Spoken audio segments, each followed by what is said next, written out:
All right, in this video, we are going to cover the differences between the factory, provider, and the service in AngularJS. And the spoiler is that they're actually all the same. Factory and service are just special cases of the provider.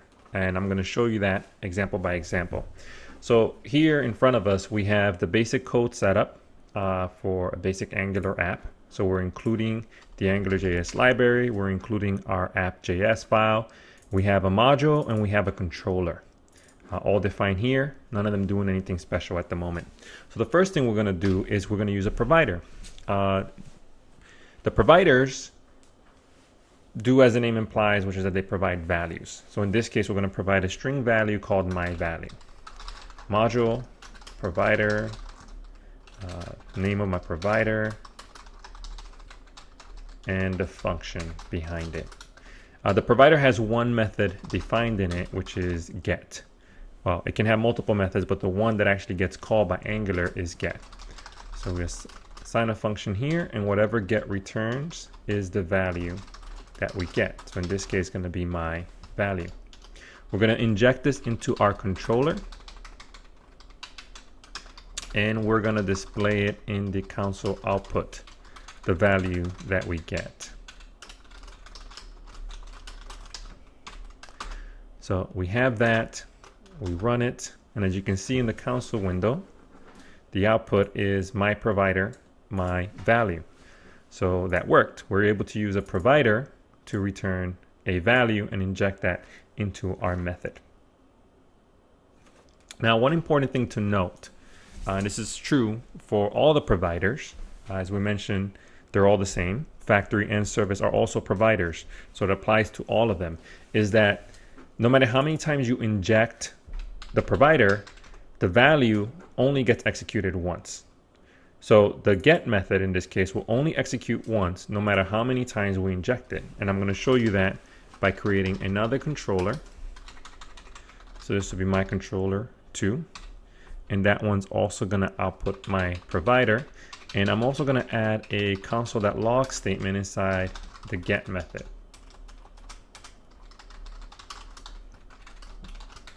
My provider get called.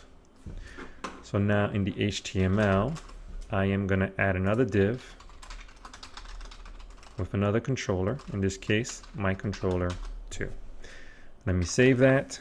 Let me go back. Let me refresh. And as you can see, we have two output messages of my provider, both displaying the value my value. So that's one for each controller.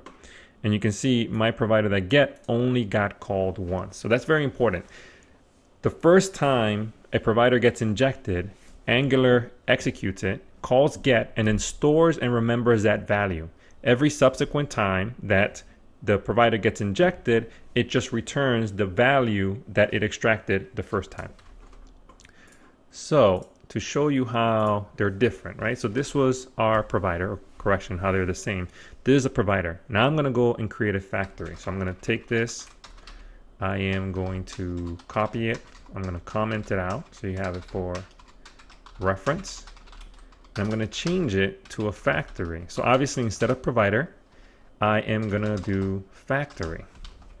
And essentially what factory does is that if you can see our provider in this example above, you can see that we're writing all this code, but at the end of the day, the only part that's unique is this function. Why assign this function to get? Why not just give Angular the function itself, which is exactly what we're going to do here. We're going to erase all this portion, and we're just going to use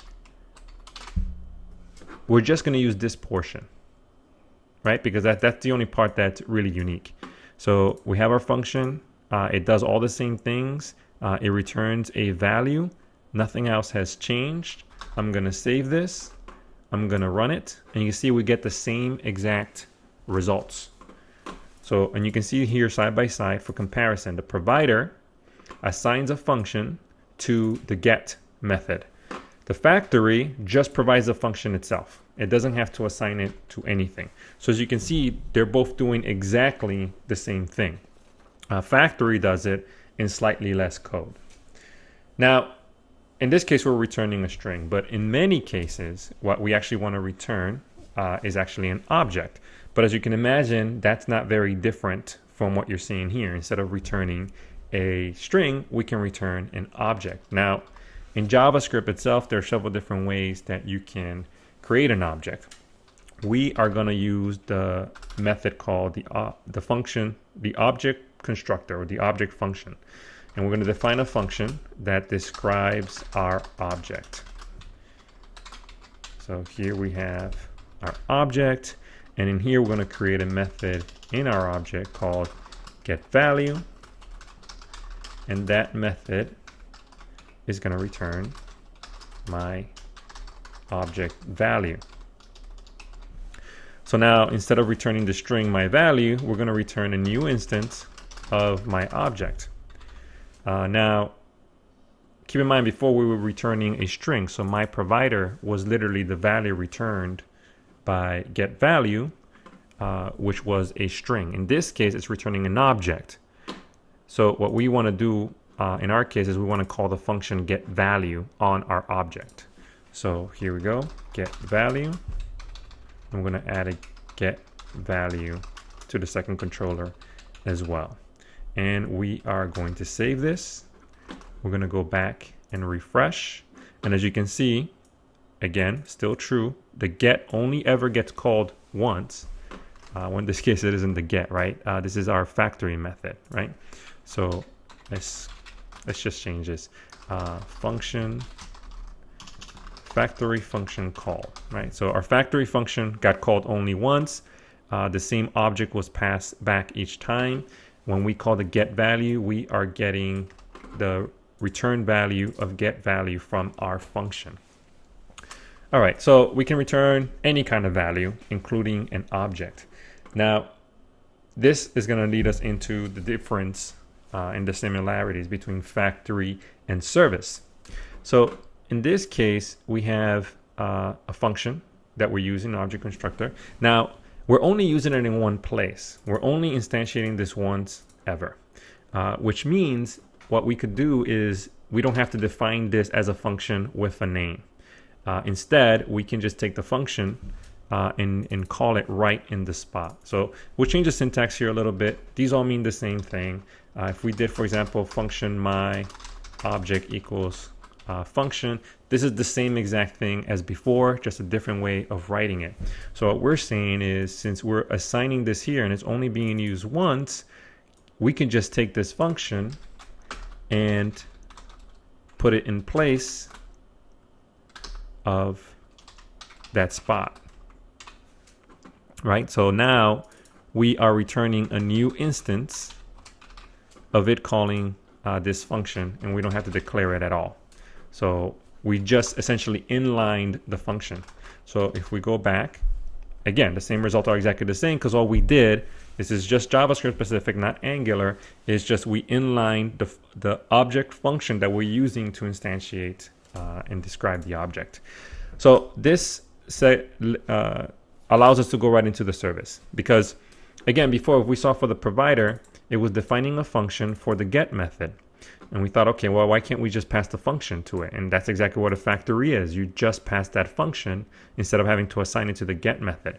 Well, it turns out the difference is very similar between factory and service. So again, I'm going to take this, I'm going to copy it, and then I'm going to comment it out so that we have it here for reference. And I'm going to paste a new one, and this time I'm going to change it into a service. The service is similar. So you see factory, we were returning a new instance of a function, but why can't we just return the function and let it handle the other portion? So we change this to a service, and we take out all this additional code and just leave the object function. So you can see before we were returning a new function, and that function was defining the get value function for that object. In this case, we're just returning that body. We're just returning the content of this function, or correction, this function itself. We're going to use just that. And as you can see, it's less code than the one before. So now we have our service. We are going to save this. We're going to run this. And as you can see, we get the same results. We don't have a place to call console.log anymore, so you don't see that in here. In fact, actually, what if we do that right here?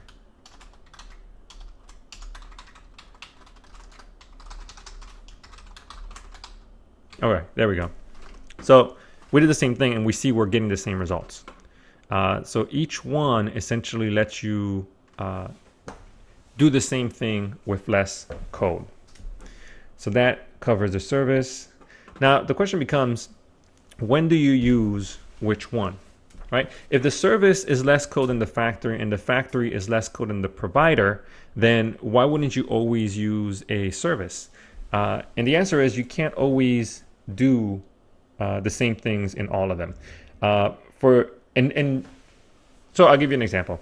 So we have a service, right? So if you wanted to return a value instead of an object, you can't use a service, right? You would have to use a factory, because the factory, what it lets you do the same thing as a service, it lets you do more than a service can do. A service returns and instantiates an object. A factory can return any kind of value. So that's one reason. The other thing that's a difference is the provider gives you access during configuration time. And I'll show you what I mean. So here we have the service. We're going to take this out, comment this out again, and we will put the provider back in.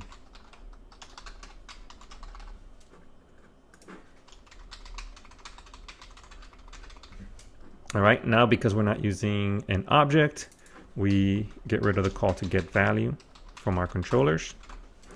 And we're here again. All right, so you can, as I mentioned, alluded to it earlier, you can add additional functions to your provider. At the end of the day, when you get injected, only get gets called, but you can access any additional functions during your configuration phase. In this case, we have a get method. It returns a value called myValue. But what if we wanted that to be configurable? Then we can create a function called setValue that provides the new value. We can store the value that we're going to return. So by default, it will be myValue. But we can change that value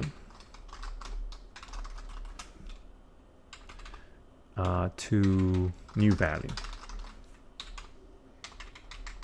And then instead of returning a string literal constant, we are going to return the value that has been configured. So if we save this and we run this, we get the same results we originally did with the provider. But now, if we want it during the configuration phase, we can change that value. So here we have our function. Now, one caveat: to configure the provider, you have to add a suffix to it called provider. That's to get the provider itself, as opposed to getting the value that the provider provides. So here we have my provider. And now we are able to access those additional functions. So in this case, we'll call setValue, new value. Let's save that. Let's run it. And as you can see now, it says new value instead of saying myValue. So that's one additional difference between the provider and the factory and the service, is that the provider can be accessed during the configuration phase. Now, another example of a case where you would want to use one over the other is in the case, let's say, the factory, right? In this case, we're defining our own object. But what if we were trying to return an object that was defined somewhere else, and we couldn't change it, and we wanted to pass a construction argument to our object? There's no way to pass constructor arguments to a service. Let's say, for example, we have a person, right? And it takes a name as part of its constructor argument, and that's how it assigns the value. So in order to pass it the value name, we have to call it that way, right? So we have our factory here. Let's uncomment that. And we're going to return a new instance of person. Right, so now we're returning person, and we're going to display the name of that person. But as you can see here, let's first confirm that that works. That does not work. Not sure why. Let me see what this error is. Set value is not a function, right? I forgot to get rid of the configuration code because we're no longer using that provider in that example. We're using the factory. All right, so I removed that. It's running again. You can see it displays the name John. Now, you can see when I instantiate the instance of the person class that I pass it a constructor arguments. There's no way to do that in service. So if you needed to do that, you would use a factory instead of a service. So there's some things that each one can't do, which answers the question of why don't you always just use service? And it's because not in all cases can you. If you're assigning, if you want to be able to call methods on the provider to configure it in some ways during the configuration phase, then you have to use the provider. You can't use factory and you can't use service. If you want to instantiate an object and pass it constructor arguments, you can't use service. You would have to use factory. Now, we've covered 3, right? We mentioned it was provider, factory, and service, but there are actually more. And the differences are similar, right? Again, at the end of the day, they're all providers, but you use some for special cases. One of the other providers is called value. So if you remember before, we had the provider and we had the factory where all we did was return a literal value, like my value. So if we are going to do that, again, we have the special case that instead of writing a factory with a return method, we can actually just define the value itself. So module value, my provider, and the value is my value. Let's get rid of the .name because we're not returning an object anymore. And in this case, we're going to run this. As you can see, we get my value gets returned. So again, value is a special case of factory. If your factory or your provider, all is doing is returning a literal value, then you can use value instead of using a factory or service. Each one of these essentially lets you write the same thing in less code. Now, there's an additional one that's similar to value called constant. And if you look at it at the high level and you run it, it's exactly the same. The difference for constant is that you can only assign it once. So every time you try to assign it after that, it actually doesn't do anything. It just stores the value one initial time. Also, the constant can be accessed during the configuration phase. The value cannot. Now, again, talking about the differences, if your factory is returning when to use it, right? When would you use a factory to return a value? And the answer is if you're going to do some kind of calculation. Or you're going to go out and reach out to a server to get a piece of data to then calculate the value. Would be the difference because you can't do that with a value or constant. You can only define the value itself. So again, that's the difference between some of them. In some cases, you use the one that does whatever you want in the least amount of code. But in some cases, it's not going to be able to do what you want, and in which case you use one of the other providers that does let you do that. Now, I have a quick reference on my blog. So it'll be simply good code where I wrote about this. So if you want a reference, I'll include it in the notes of this video. You can go to the post that I have, the difference between service provider and factory in AngularJS, where I cover in more detail a lot of the stuff that we already talked about. There'll also be JS Fiddles examples, so you can actually play with some of the examples that I mentioned. And there's a quick reference at the bottom if you need, as a quick reminder, kind of a cheat sheet about which one to use and when to use it. So you can see we have all the things that we cover: constant, factory, provider, service. There's also this graphic to illustrate to you and show you how a provider is actually, the broader case of factory and value, which also should work as a quick reference if you need to remember all this stuff. If you like the video, please mark it so. Subscribe for more videos. There's an email course on my blog that I'm working to put together. And there's a reference guide there, which the link to that will be in the video below. Thank you for watching. Bye.